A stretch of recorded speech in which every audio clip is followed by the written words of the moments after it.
Hi everyone, welcome to my YouTube channel. आज आप लोगों का फिर से स्वागत है। NCERT chapter number 10 science class 10th chapter का नाम है प्रकाश का परावर्तन तथा अपवर्तन। क्लास 10 के कुछ ऑब्जेक्टिव क्वेश्चन और सब्जेक्टिव क्वेश्चनों को ध्यान में रखते हुए मैं इस चैप्टर का शॉर्ट नोट्स का वीडियो बना करके लेके आया हूँ। यहाँ से आप लोग देखें, जो मैट्रिक परीक्षा में बहुत सारे क्वेश्चन आपको यहीं से देखने को मिलेंगे। शॉर्ट ऑब्जेक्टिव क्वेश्चन भी पूछे जाएंगे और सब्जेक्टिव क्वेश्चन भी पूछे जाएंगे और लॉन्ग क्वेश्चन भी पूछे जाएंगे। यहाँ से चलते हैं, चैप्टर को स्टार्ट करते हैं। आप लोग नोट्स बनाते चलिएगा। प्रकाश वह ऊर्जा है जिसके द्वारा हम किसी वस्तु को देखते हैं। बस अगर प्रकाश के बारे में कुछ आए लिखने के लिए कि प्रकाश क्या है, तो आप लोग ध्यान में रखिएगा। प्रकाश वह ऊर्जा है जिसकी सहायता से हम किसी वस्तु को देखते हैं। प्रकाश के गुण के बारे में बात करते हैं तो प्रकाश क्या होता है। प्रकाश का गुण, सबसे इंपॉर्टेंट गुण है, प्रकाश हमेशा सरल रेखा में, सीधी रेखा में गमन करती है। उसके बाद दूसरा नंबर पॉइंट है, प्रकाश विद्युत चुंबकीय तरंग है। इसके संचरण के लिए, मतलब बहने के लिए या चलने के लिए माध्यम की आवश्यकता नहीं होती है। जैसे ध्वनि को संचरण के लिए माध्यम की आवश्यकता होती है, तो प्रकाश को चलने के लिए माध्यम की आवश्यकता नहीं होती है, याद रखिएगा। उसके बाद प्रकाश के सामने अगर कोई वस्तु आ जाता है ना, तो उसका ना वो प्रकाश क्या करता है, उसका छाया बना देता है। प्रकाश के सामने कोई भी वस्तु आए तो उसका क्या करता है, प्रकाश छाया बना देता है। ये भी प्रकाश का गुण है, बहुत इंपॉर्टेंट गुण। पहला वाला, दूसरा वाला, तीसरा वाला। चौथा गुण है, प्रकाश जो चलती है तो निर्वात में प्रकाश की चाल सबसे अधिक होती है। कितना होती है? निर्वात और हवा में प्रकाश की चाल लगभग समान होती है। 3 × 10⁸ मीटर पर सेकेंड होती है प्रकाश की चाल। निर्वात में प्रकाश की चाल क्या होती है? 3 × 10⁸ मीटर पर सेकेंड होती है। याद रखिएगा। अगर पूछा जाए निर्वात प्रकाश की चाल, ऑब्जेक्टिव क्वेश्चन में पूछा जाए मीटर पर सेकेंड के जगह में अगर किलोमीटर बोल दिया जाए, तो याद रखिएगा 3 × 10⁵ किलोमीटर पर सेकेंड होती है। किलोमीटर में अगर पूछा जाए तो याद रखिएगा 3 × 10⁵ किलोमीटर पर सेकेंड। अगर मीटर पर सेकेंड पूछा जाए तो 3 × 10⁸ मीटर पर सेकेंड।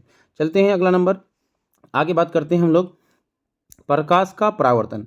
प्रकाश क्या होता है? प्रकाश किसी माध्यम से जब टकराता है ना, किसी रुकावट करने वाली, प्रकाश को जो रोकने वाली कोई चीज़ होती है, कोई वस्तु होती है, प्रकाश टकराता है तो प्रकाश को वापस मुड़ने की प्रक्रिया को क्या कहते हैं? प्रकाश का परावर्तन कहते हैं। प्रकाश किसी वस्तु से टकराकर, किसी सतह से टकराकर वापस मुड़ने की प्रक्रिया को क्या कहते हैं? प्रकाश का परावर्तन कहते हैं, याद रखिएगा। अगर अपवर्तन पूछा जाए तो प्रकाश किसी माध्यम से, किसी सतह से, किसी वस्तु से टकराकर जब अंदर घुस जाती है प्रकाश, तो उसको क्या कहते हैं? अपवर्तन कहते हैं। अपवर्तन मतलब अंदर घुस जाना, और परावर्तन मतलब रिफ्लेक्ट हो जाना।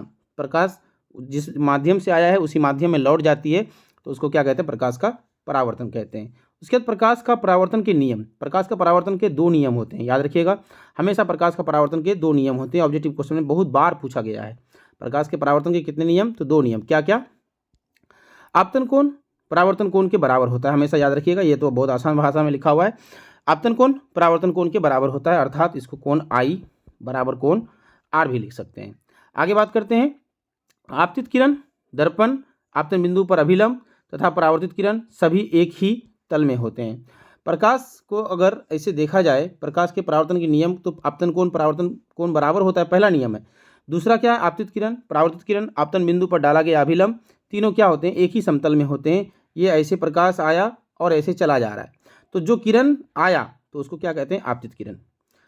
उसके बाद जो चला गया टकरा करके, उसको क्या कहते हैं? परावर्तित किरण। और इसके बीचों बीच परपेंडिकुलर होता है सतह से, तो उसको क्या कहते हैं? अभिलंब कहते हैं, नॉर्मल कहते हैं। और आपतित किरण और अभिलंब के बीच जो कोण का निर्माण होता है ना, इसको आई कहते हैं, इसको कहते हैं आपतन कोण। ठीक है। उसके बाद अभिलंब और परावर्तित किरणों के बीच जो कोण बनते हैं ना, इसको कहते हैं परावर्तन कोण। इसको आर से इंडिकेट किया जाता है, आपतन कोण को आई से इंडिकेट किया जाता है। इसीलिए कोण आई इक्वल टू क्या होता है? कोण आर होता है। याद रखिएगा, हमेशा आपतन कोण का मान परावर्तन कोण के बराबर होता है।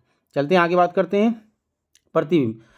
प्रकाश क्या होता है? किसी वस्तु का ना जो छाया बनाता है ना, उसी को क्या कहते हैं? प्रतिबिंब कहते हैं। मान लेते हैं कोई वस्तु है, यहाँ पर टकराया, यहाँ ना अंदर घुस जाता है, तो ये आपतित किरण और परावर्तित किरण जो टकराती है ना, उसके कटान बिंदु पर, प्रतिच्छेदन बिंदु से क्या, किसका निर्माण होता है?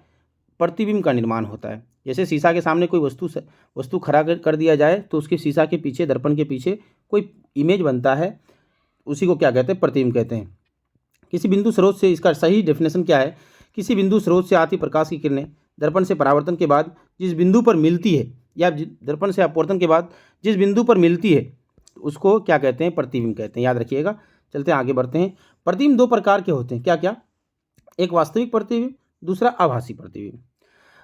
वास्तविक प्रतिबिंब यह तब बनता है जब प्रकाश की किरणें वास्तव में प्रतिच्छेद होती हैं। जब प्रकाश की किरणें वास्तव में प्रतिच्छेद होती हैं तब वास्तविक प्रतिबिंब का निर्माण होता है। लेकिन यहाँ पर प्रतिच्छेद होती हुई प्रतीत जब होगा ना, इसको क्या कहते हैं? आभासी प्रतिबिंब कहते हैं। वास्तविक प्रतिबिंब में क्या होता है? वास्तव में प्रकाश की किरणें मिलती हैं, यहाँ मिलता हुआ प्रतीत होता है, मिलता नहीं एक्चुअल में, मिलता हुआ प्रतीत होता है। पहला पॉइंट।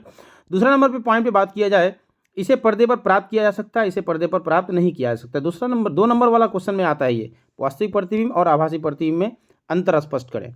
तो ये 3 पॉइंट्स आप लोग याद रख लीजिएगा। लास्ट वाला पॉइंट है, वास्तविक प्रतिबिंब उल्टा बनता है हमेशा, वास्तविक होता है उल्टा होता है, जबकि आभासी प्रतिबिंब हमेशा सीधा होता है। याद रखिएगा। ये तीनों पॉइंट्स को बहुत वीवीआई है, इसको याद कर लीजिएगा आप लोग।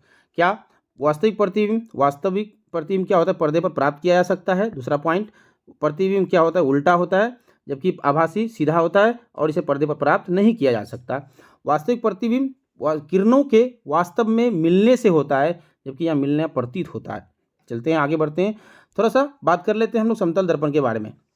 समतल दर्पण ये क्या होता है? समतल दर्पण मतलब प्लेन मिरर। प्लेन मिरर, ये प्लेन मिरर है। इससे प्रकाश, यहाँ ए बी कोई वस्तु है, इसके प्रकाश आया चला गया, लेकिन यहाँ पर ना ऐसे जा रहा है, यहाँ पर ना उस पीछे की तरफ उतना ही डिस्टेंस में एक वस्तु का प्रतिबिंब बनता है। हम लोग का अगर शीशे में खड़ा हो, शीशे के सामने हम लोग खड़ा होते हैं तो हमारा दर्पण के पीछे लगता है कि इमेज बना हुआ है, लेकिन वो आभासी इमेज है। वो एक्चुअल में इमेज है, लेकिन वो आभासी इमेज है। मेरा फोटो एक्चुअल में रियली में वहाँ है नहीं वहाँ पर, इसीलिए इसको क्या बोला गया? आभासी बनता है। और प्रतिबिंब जैसा बनता है ना वो सीधा ही होता है, उल्टा नहीं होता। प्रतिबिंब जैसा मनुष्य खड़ा है सामने शीशा के, उसके सामने भी उसके पीछे भी क्या वस्तु ऐसे ही खड़ा रहता है जैसे मनुष्य इस पार खड़ा है, लेकिन वो पार्श्विक रूप से उल्टा होता है। याद रखिएगा। ये वस्तु दूरी और प्रतिबिंब की दूरी जो होता है ना, ये हमेशा क्या होती है? बराबर होती है। जितना दूरी मान के चलो, कोई मिरर है यहाँ पर, कोई वस्तु मान लेते हैं ए यहाँ पर है, तो इतना ही डिस्टेंस में, उतना ही दूरी में ये d = d होगा, उतना ही दूरी में ये ए का प्रतिबिंब बनेगा यहाँ पर। याद रखिएगा, वस्तु दूरी प्रतिबिंब दूरी बराबर होती है। ये हमेशा आभासी होता है। वस्तु का आकार प्रतिबिंब के आकार के बराबर होता है। पर लेकिन एक चीज होता है समतल दर्पण में, क्या प्रतिबिंब जो होता है ना पार्श्विक परावर्तित होता है। मतलब अगर किसी दर्पण के सामने, समझ लो इस पॉइंट्स को बढ़िया से याद रखना। मान के चलो ये दर्पण है, ये आर है कि दर्पण के सामने कोई वस्तु है, जितना डिस्टेंस में है उतना ही डिस्टेंस में ये वाला प्रतिबिंब बनेगा। लेकिन ये कैसा बनेगा? ये इस टाइप का इमेज बनेगा। तो ये इसको उल्टा नहीं बोलेंगे, ये पार्श्विक रूप से उल्टा है। दाएं का बाएं, बाएं का दाएं दिखेगा, लेकिन एक्चुअल में ऐसा नहीं बनेगा। ये जैसे कि आर को अगर ऐसे बना दिया जाए तो ये ऐसा नहीं बनता है, ये नहीं बनता है। ये पार्श्विक रूप से उल्टा बनता है, ये परफेक्ट उल्टा नहीं बनता, ये पार्श्विक रूप से उल्टा बनता है। याद रखिएगा। आगे बढ़ते हैं। अगला नंबर पॉइंट्स क्या है? पार्श्व परिवर्तन। इसमें वस्तु का छाया दायां भाग बायां प्रतीत होता है, बायां भाग दायां प्रतीत होता है। ये वाला बहुत इंपॉर्टेंट पॉइंट है। इसी को क्या कहते हैं? पार्श्व परिवर्तन। गोलीय दर्पण के बारे में बात करते हैं। गोलीय दर्पण क्या है? गोलीय दर्पण किसी परावर्तक तल अंदर की ओर या बाहर की ओर वक्रित होता है। ठीक है, जैसे कि ये वक्रित भाग है। गोलीय दर्पण जिसका परावर्तक अंदर की ओर अर्थात गोले के अंदर की ओर हो, वक्रित है, ये अवतल दर्पण कहलाता है। जैसे मान लेते हैं ये दर्पण है, इसका परावर्तक सतह इधर से क्या होगा? इसका परावर्तन इधर होगा, इधर की ओर। मतलब ये हमको दिखेगा तो इधर से दिखेगा, इधर से पॉलिश किया हुआ रहेगा। ये वाला जो भाग होता है ना, बाहरी भाग में पॉलिश किया हुआ रहता है, इसको क्या कहते हैं? अवतल दर्पण। बाहरी भाग में पॉलिश किया हुआ रहेगा, अंदर भाग में परावर्तन रहेगा, परावर्तित सतह रहेगा, परावर्तन सतह रहेगा, उसको क्या कहेंगे? अवतल दर्पण कहेंगे। जबकि इसका जस्ट उल्टा, अगर उल्टा वक्रित भाग में बाहरी वाला क्षेत्र में अगर इधर की ओर पॉलिश किया हुआ रहेगा, अंदर की ओर पॉलिश किया हुआ रहेगा, तो इसको क्या बोलेंगे? ये अवतल दर्पण कहलाएगा। जैसे कि ये अवतल दर्पण है, ये वाला, ये नीचे में दिखाया गया है, ये उत्तल दर्पण है। उत्तल दर्पण है ये वाला। इसका डेफिनेशन जस्ट यहाँ लिखा हुआ है, इसको याद रख सकते हैं आप लोग, इसको याद कर लीजिएगा। चलते आगे बढ़ते हैं। अगला नंबर पॉइंट्स क्या? गोलीय दर्पण। सबसे पहले एक्चुअल में देख लिया जाए, कोई अगर दर्पण है इस टाइप का, तो ये किसी गोले का कटा हुआ भाग है ना, ये किसी गोले का कटा हुआ भाग है। तो उस गोले का केंद्र को क्या कहते हैं? वक्रता केंद्र, जिसको सी से इंडिकेट किया गया है।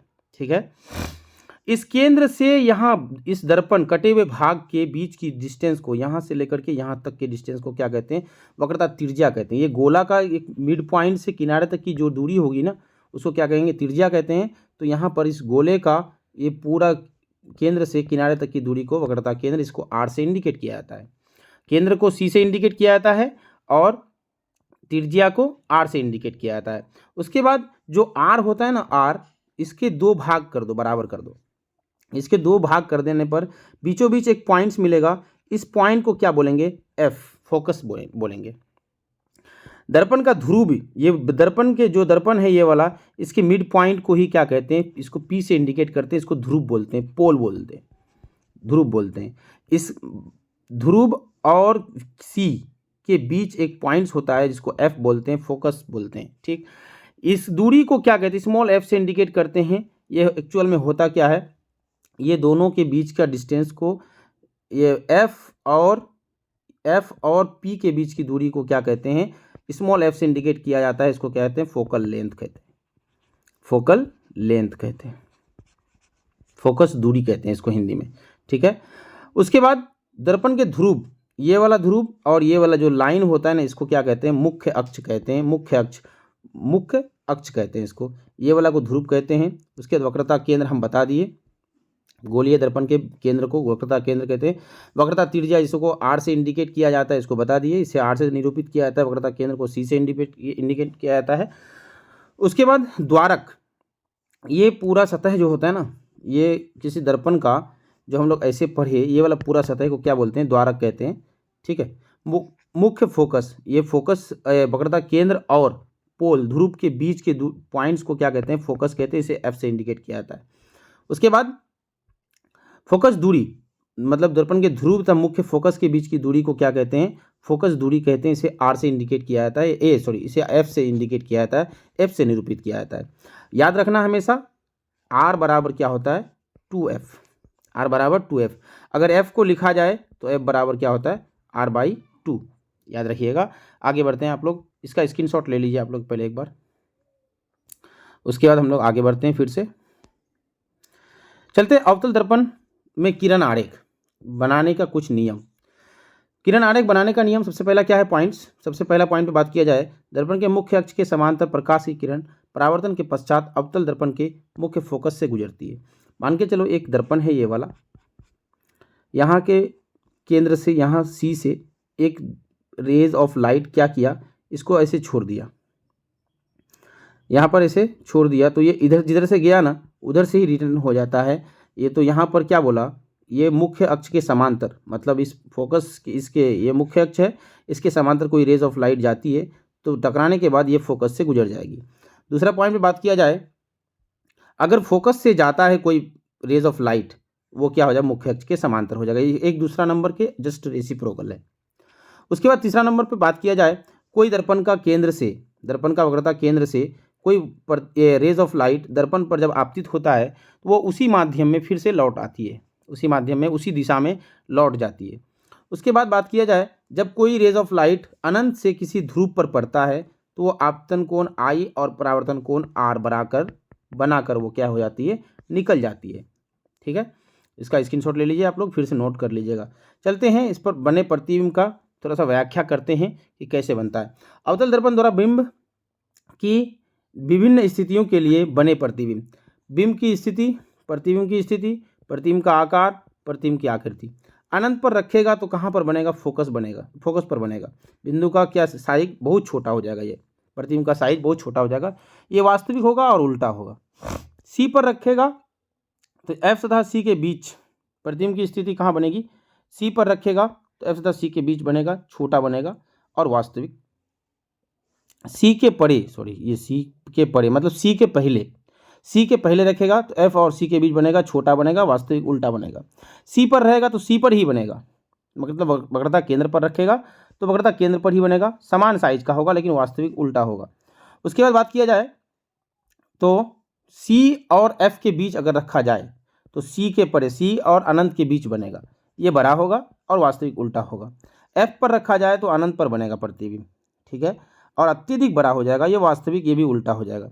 लेकिन बहुत इंपॉर्टेंट पॉइंट ये वाला है कि इस वस्तु को दर्पण के एफ और पी के बीच रखें तो दर्पण का प्रतिबिंब कहाँ बनता है, तो दर्पण के पीछे बनता है। यही एक कंडीशन है कि ये आभासी और सीधा और वस्तु से बड़ा प्रतिबिंब बनाता है। कहाँ पर रखने पर, एफ और पी के बीच रखने पर। बहुत इंपॉर्टेंट पॉइंट है कि उस क्वेश्चन पूछेगा आप लोगों को कि किसी वस्तु को अवतल दर्पण के सामने एफ और पी के बीच रखने पर वस्तु का प्रतिबिंब कहाँ बनता है, तो याद रखिएगा आभासी सीधा, दर्पण के पीछे, विवर्धित बड़ा बनता है, थोड़ा सा बड़ा बनता है इससे, ठीक है। आगे बढ़ते हैं। बिंब की स्थिति, किसी वस्तु की बिंब की स्थिति अनंत पर रखेगा कहाँ बनेगा, फोकस पर बनेगा, ठीक है। सी के परे रखेगा तो कहाँ बनेगा, इस पे बात कर चुके हैं, इसका किरण आरेख किया हुआ है, इसके बारे में आप लोग लिख सकते हैं। लिखना क्या है, जैसे कि सी पर, कोई वस्तु सी पर रखा हुआ है तो इसका प्रतिबिंब ऐसे जाएगा, एक मुख्य अक्ष के समांतर परावर्तित होकर एफ से गुजर जाएगा। फिर से इस वस्तु के डायरेक्ट एफ होता हुआ इस पर पड़ेगा, इस समांतर हो जाएगा, ये वस्तु का साइज क्या बनेगा, वस्तु का साइज प्रतिबिंब का साइज बराबर हो जाएगा। इसको लिखना है थोड़ा सा तरीका लगा के, सबका ऐसे ही लिखना, ध्यान से लिखने का तरीका क्या है। किसी वस्तु को मान लेते हैं सी पर या एफ पर रखते हैं, एफ पर रखने पर वस्तु का प्रतिबिंब अनंत पर बनता है, अनंत पर बनता है।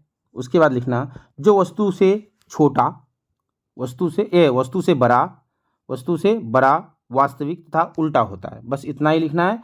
और इसके हिसाब से किरण आरेख बना देना है, जैसे कि पहला नंबर पर किरण आरेख लिखा हुआ है, इसका जस्ट उल्टा हो जाएगा दूसरा नंबर पॉइंट से, ठीक है। आगे बढ़ते हैं। क्वेश्चन नंबर ये पॉइंट नंबर चौथा, नहीं हम जो बताए अभी, ये अनंत पर रखेंगे, किसको,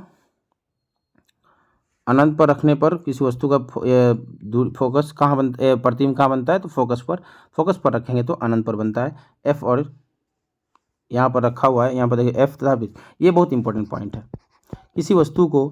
किसी वस्तु को अवतल दर्पण के सामने कहाँ रखने पर आभासी प्रतिबिंब बनता है, तो याद रखिएगा पी और एफ के बीच रखने पर, ध्रुव और फोकस के बीच रखने पर। ये बहुत इंपॉर्टेंट पॉइंट है, ये बार बार पूछे जाने वाला प्रश्न है।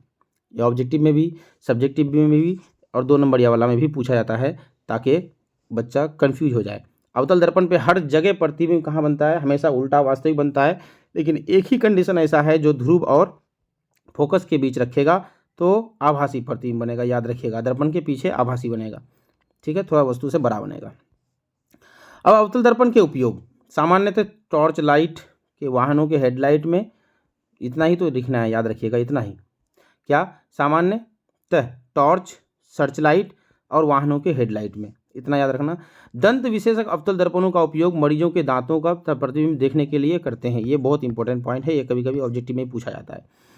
इन्हें प्रायः चेहरे का प्रतिबिंब, बड़ा प्रतिबिंब देखने के लिए सेविंग दर्पण ये जो है ना, सेविंग दर्पणों में या हजामती मिरर के रूप में किया जाता है। तीसरा पॉइंट इतना याद रख लीजिएगा, काफ़ी है। उसके बाद चौथा पॉइंट है इसका, सौर भट्टियों में सूर्य के प्रकाश को केंद्रित करने के लिए अवतल दर्पणों का उपयोग किया जाता है। याद रखिएगा ये वाला पॉइंट्स काफ़ी इंपॉर्टेंट पॉइंट्स हैं। उसके बाद हम लोग बात करते हैं अवतल दर्पण के बारे में।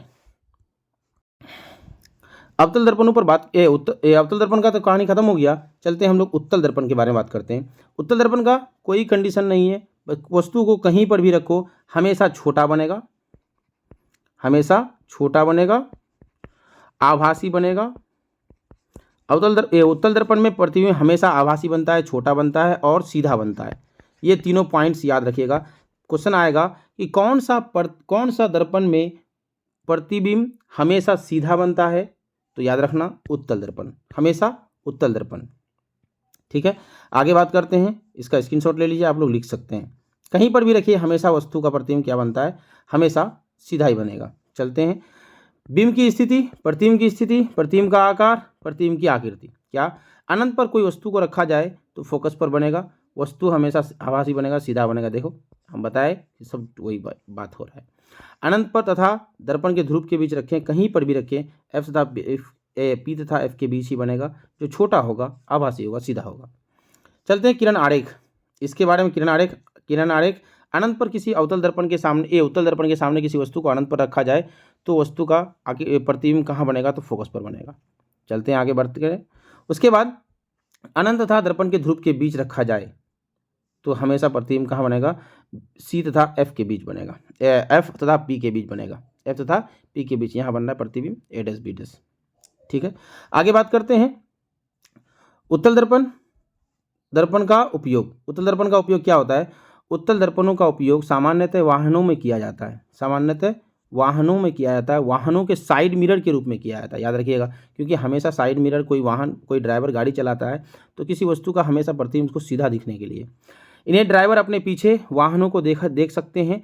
उत्तल दर्पणों का इसलिए प्राथमिकता दी जाती है क्योंकि ये सदैव सीधा प्रतिबिंब बनाता है, ठीक है, और ड्राइवर को अपने पीछे बहुत बड़े क्षेत्र को देखने में समर्थ बनाते हैं।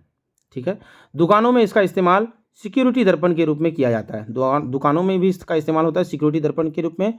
किसका? अवतल दर्पण का, अवतल दर्पण का इस्तेमाल किया जाता है, याद रखिएगा। चलते हैं आगे बढ़ते हैं। गोलीय दर्पण द्वारा परावर्तन के लिए चिन्ह परिपाटी।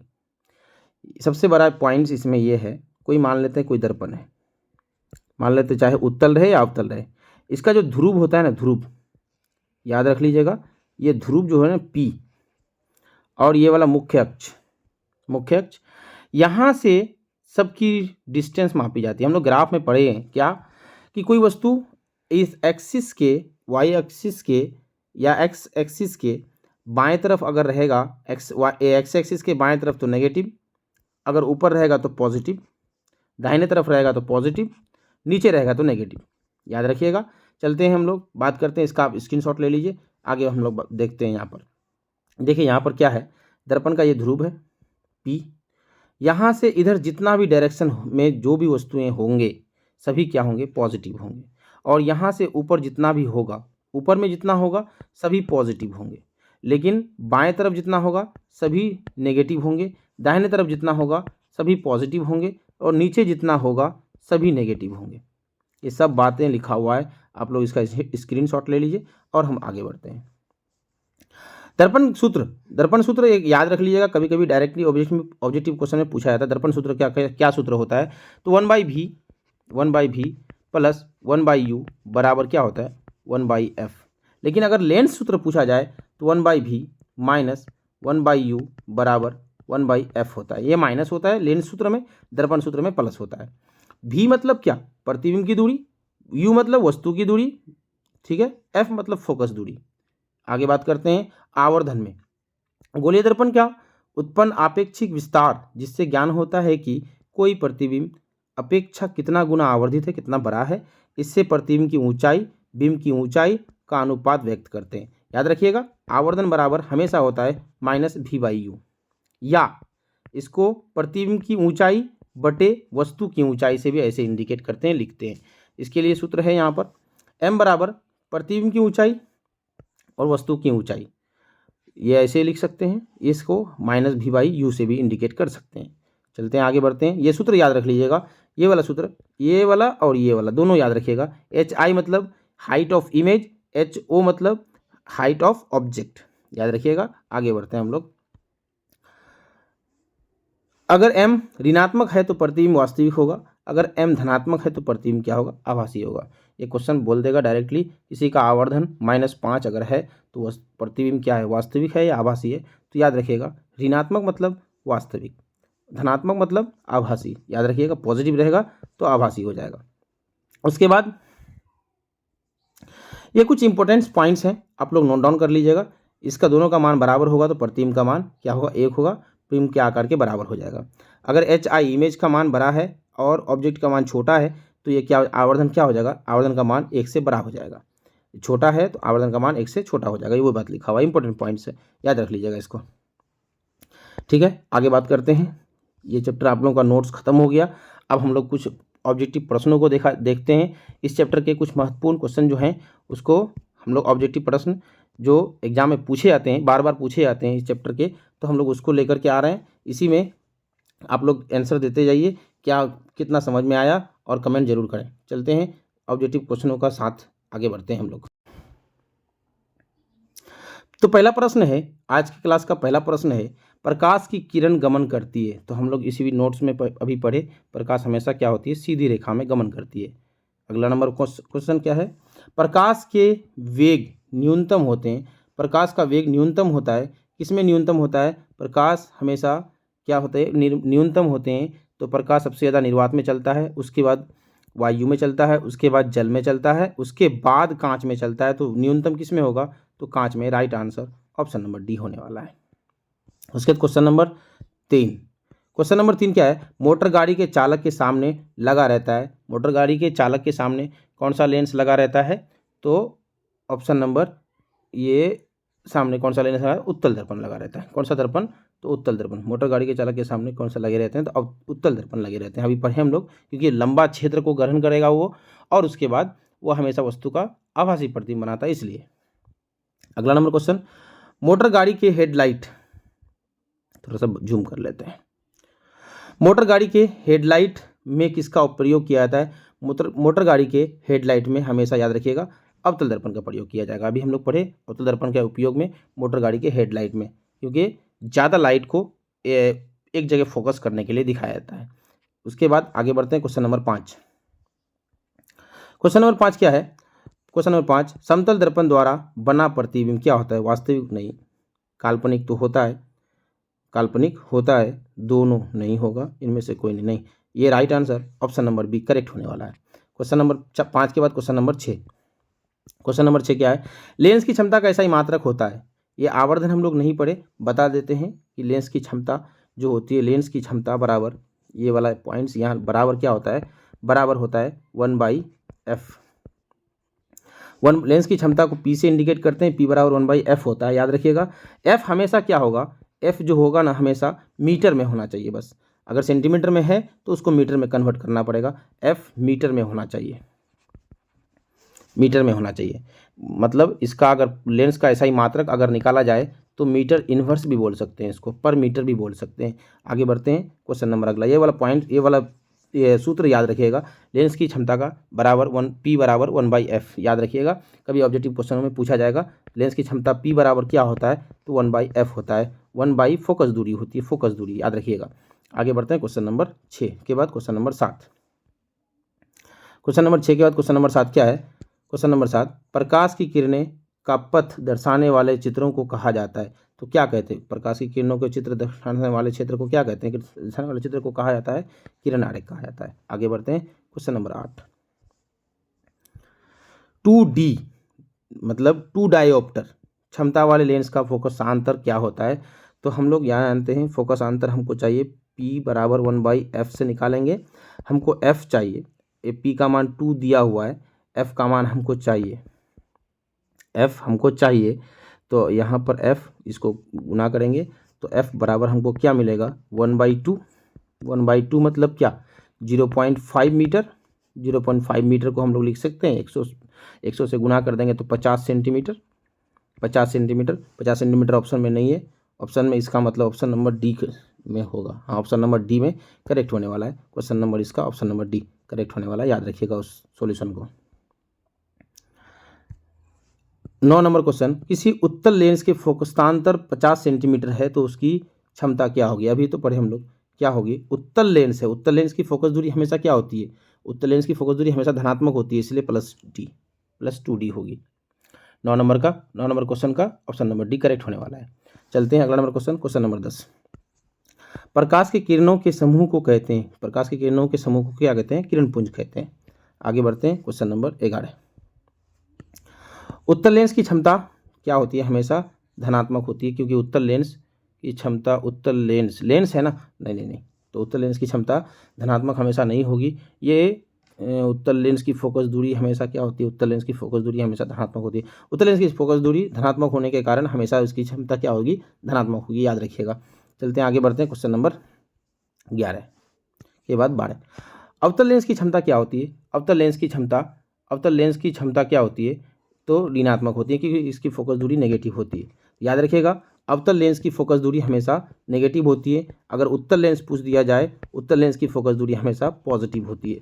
ये दोनों पॉइंट्स याद रखिएगा, बहुत इंपॉर्टेंट क्वेश्चन है, इंपॉर्टेंट पॉइंट्स हैं जो क्वेश्चन बराबर एग्जाम में पूछे जाते हैं।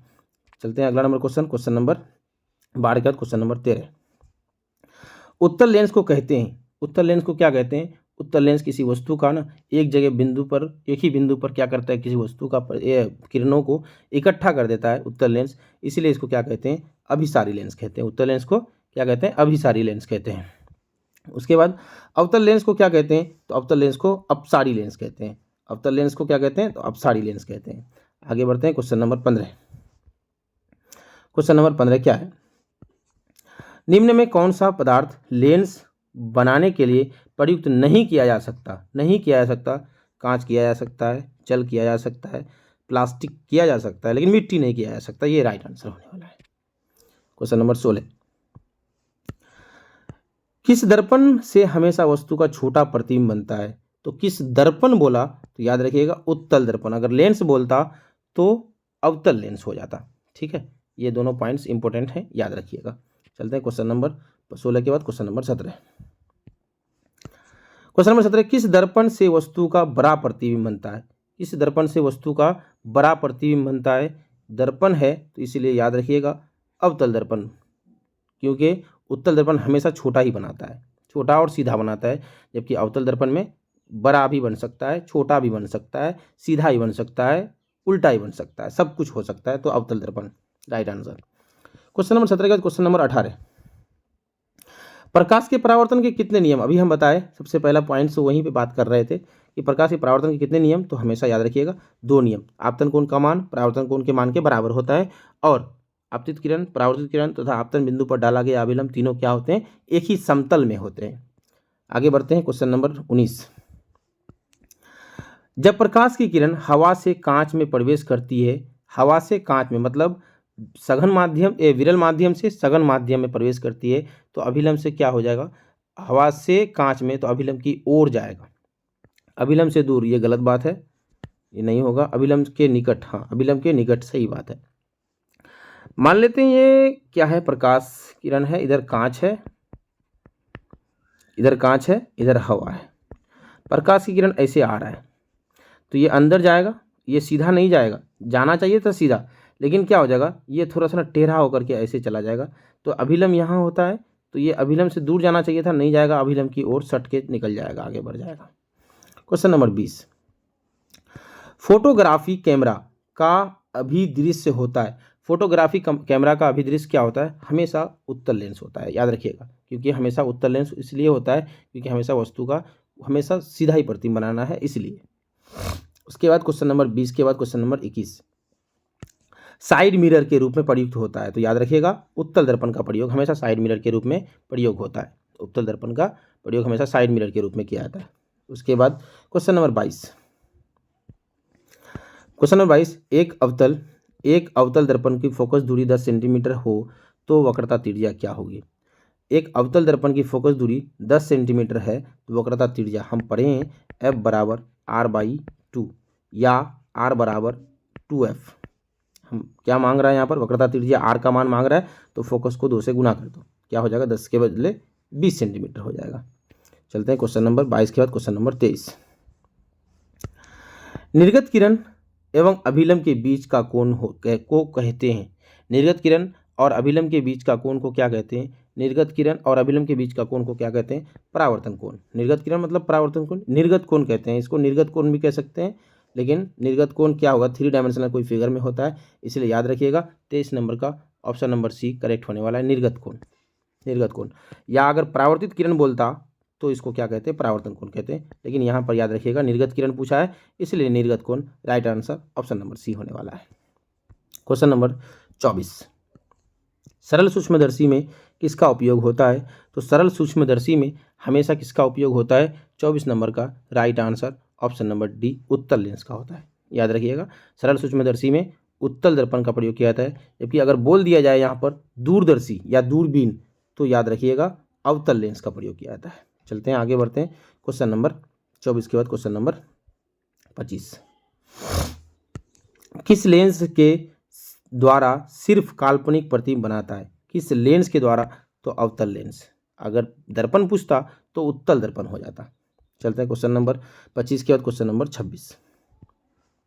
परावर्तन के नियम से निर्धारित होता है आपतन कोण का मान परावर्तन कोण के बराबर होता है। बिल्कुल, आपतन कोण परावर्तन कोण बराबर होते हैं।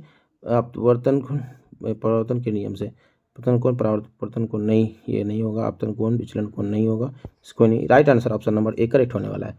चलते हैं क्वेश्चन नंबर 27। काल्पनिक प्रतिबिंब होता है, काल्पनिक मतलब सीधा, काल्पनिक मतलब सीधा, ठीक है। आगे बढ़ते हैं क्वेश्चन नंबर 28। लेंस में मुख्य फोकस की संख्या होती है, लेंस में मुख्य फोकस की संख्या होती है।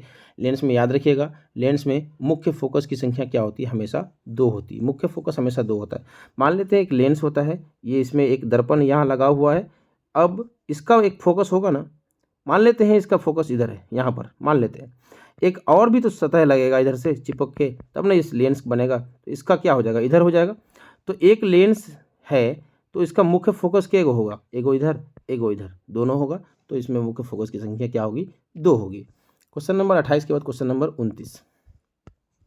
सर्च लाइट का परावर्तक सतह होता है, सर्च लाइट का परावर्तक सतह क्या होता है? तो हमेशा अवतल होता है, क्योंकि ज़्यादा फोकस होगा, लाइट का ज़्यादा फोकस कराएगा और किसी वस्तु को खोजने में आसान हो जाएगा। सर्च लाइट लिखा हुआ है। चलते हैं आगे बढ़ते हैं क्वेश्चन नंबर 29 के बाद क्वेश्चन नंबर 30। दाढ़ी बनाने में कौन सा दर्पण प्रयुक्त होता है? दाढ़ी बनाने में शेविंग या सैलून में कौन सा दर्पण का प्रयोग होता है? तो याद रखिएगा, हमेशा अवतल दर्पण का प्रयोग होता है। उसकी फोकस दूरी बहुत होती है, बहुत अधिक होती है, अनंत तक होती है। चलते हैं आगे बढ़ते हैं क्वेश्चन नंबर 31। ये न्यूमेरिकल टाइप क्वेश्चन है, इसको याद रखिएगा। एक उत्तल लेंस की क्षमता 1 डायोप्टर है, मतलब पी का मान 1 है, तो उस फोकस दूरी क्या होगी? 1/f। तो f बराबर क्या हो जाएगा? 1 मीटर, 1 मीटर होगा। यहाँ सेंटीमीटर में पूछा है, इसीलिए यहाँ पर याद रखिएगा। ये कौन सा लेंस है? उत्तल लेंस, जिसकी फोकस दूरी हमेशा प्लस होती है। तो इसको लिख सकते हैं हम लोग प्लस 1 मीटर है तो 100 सेंटीमीटर के बराबर, प्लस 100 सेंटीमीटर, जो कि ऑप्शन नंबर सी में मेरा मौजूद है। चलते हैं आगे बढ़ते हैं क्वेश्चन नंबर 31 के बाद question number 32। Numerical type question है, याद रखिए। Question number 32। किसी गोलीय दर्पण तथा किसी पतले गोलीय लेंस दोनों की फोकस दूरियां -15 सेंटीमीटर है, तो गोलीय दर्पण का तथा लेंस में संबंध क्या होगा? 32 नंबर क्वेश्चन का राइट आंसर दोनों अवतल होंगे, याद रखिएगा, दोनों अवतल होंगे, याद रखिएगा। आगे बढ़ते हैं अगला नंबर क्वेश्चन, क्वेश्चन नंबर 33। प्रकाश के अपवर्तन के कितने नियम हैं? प्रकाश के अपवर्तन के भी 2 नियम, परावर्तन के भी 2 नियम, याद रखिएगा। वहाँ पर आपतन कोण का मान परावर्तन कोण के बराबर होता है, यहाँ पर अपवर्तन कोण का मान अपवर्तन कोण का मान और परावर्तन कोण का मान दोनों क्या होते हैं? बराबर होते हैं। थोड़ा सा डिफरेंट है, बाकी बस सब कुछ सेम है। क्या बोला? किसी माध्यम में अपवर्तनांक का मान होता है sin i/sin r, उस माध्यम का अपवर्तनांक होता है, याद रखिएगा। साइन आई जो होते हैं और साइन आर का मान क्या होते हैं? उस माध्यम का अपवर्तनांक होते हैं, अपवर्तनांक होते हैं, उस माध्यम का अपवर्तनांक होते हैं।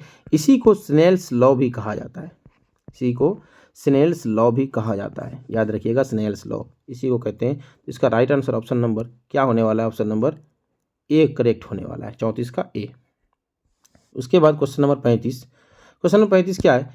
एक उत्तल लेंस होता है, एक उत्तल लेंस होता है, क्या होता है एक उत्तल लेंस? 35 नंबर क्वेश्चन का राइट आंसर क्या? सभी जगह समान मोटाई का एक उत्तल लेंस नहीं, बिल्कुल गलत बात है।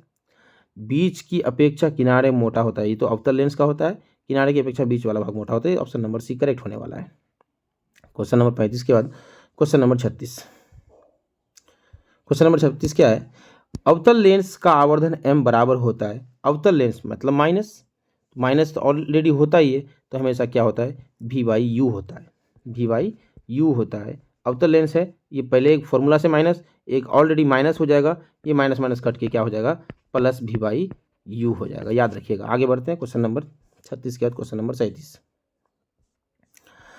क्वेश्चन नंबर 37 क्या है? गोलीय दर्पण के फोकसांतर एवं वक्रता त्रिज्या के बीच संबंध क्या होता है? हम बार बार बोले r बराबर क्या होता है?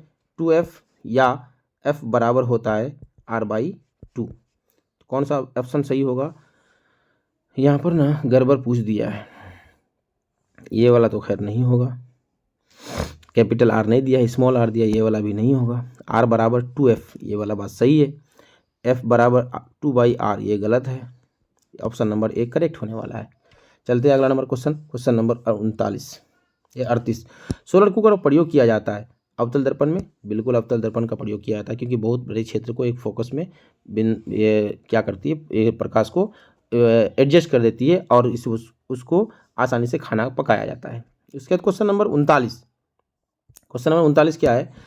उत्तल लेंस में बना प्रतिबिंब होता है। उत्तल लेंस में बना प्रतिबिंब क्या होता है? उत्तल लेंस में वास्तविक भी होता है, उल्टा भी होता है, सीधा भी होता है, बाकी सब कुछ होते हैं। 39 नंबर क्वेश्चन का राइट आंसर वास्तविक भी होगा, उल्टा भी होगा।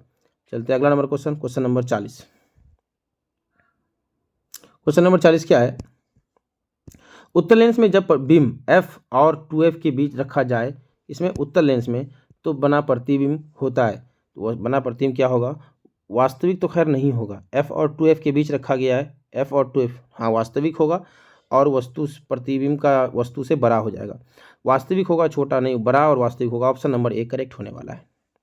क्वेश्चन नंबर 41 के बाद क्वेश्चन नंबर 41, यही क्वेश्चन एग्जाम में पूछे जाएंगे, यहाँ से बहुत बढ़िया से याद रख लीजिएगा। दो वक्रीय पृष्ठों के सिरों के ठोस माध्यम होता है, क्या कहलाते हैं उसको? दो वक्रीय पृष्ठों के घिरे ठोस माध्यम को क्या कहते हैं? गोलीय दर्पण नहीं कहते हैं, गोलीय लेंस कहते हैं इसको। जैसे कि एक वक्र का ये भाग, ये दूसरा भाग, तो इसको क्या कहते हैं? लेंस कहते हैं। आगे बढ़ते हैं क्वेश्चन नंबर 42।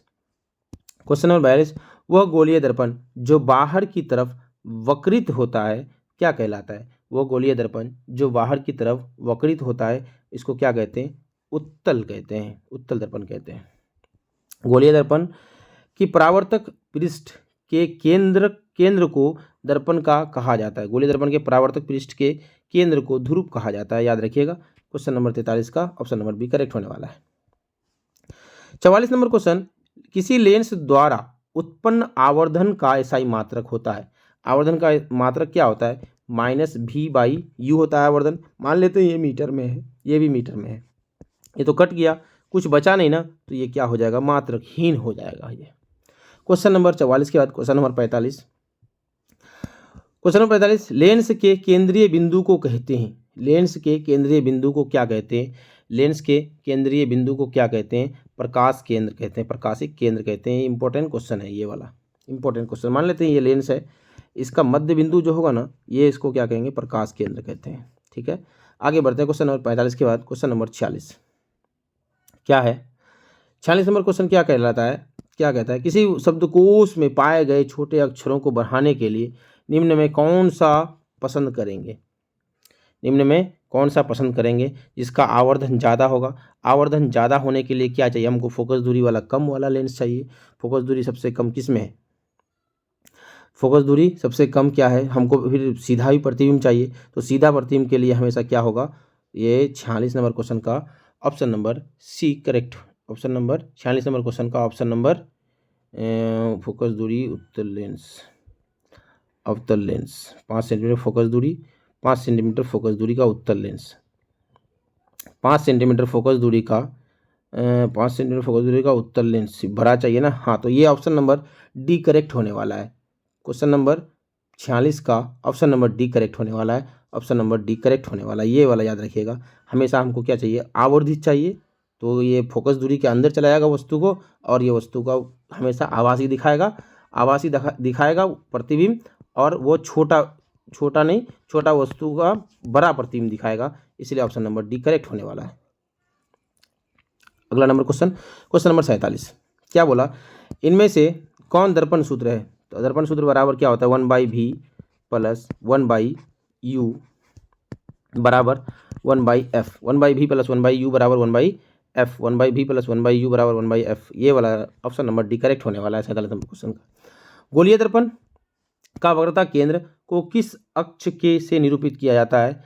वक्रता केंद्र तो सी से, वक्रता केंद्र मतलब ये गोलीय दर्पण है, ये जिस गोले का कटा हुआ भाग है ना, उसकी केंद्र को वक्रता केंद्र कहते हैं, इसको सी से इंडिकेट किया जाता है। वक्रता त्रिज्या को कैपिटल आर से इंडिकेट किया जाता है।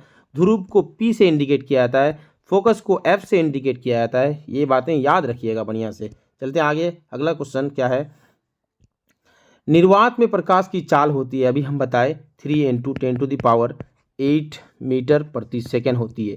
3 × 10⁸ मीटर प्रति सेकेंड ये नहीं है, ये भी नहीं है।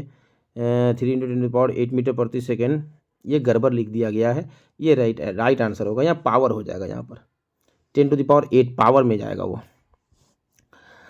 क्वेश्चन नंबर 50, दंत विशेषज्ञ मरीजों के दांत की बराबरती में देखने के लिए किस दर्पण का इस्तेमाल किया जाता है? तो किस दर्पण का इस्तेमाल किया जाता है? 50 नंबर क्वेश्चन का राइट आंसर क्या होने वाला है? 50 नंबर क्वेश्चन का अवतल दर्पण का इस्तेमाल किया जाता है, याद रखिएगा।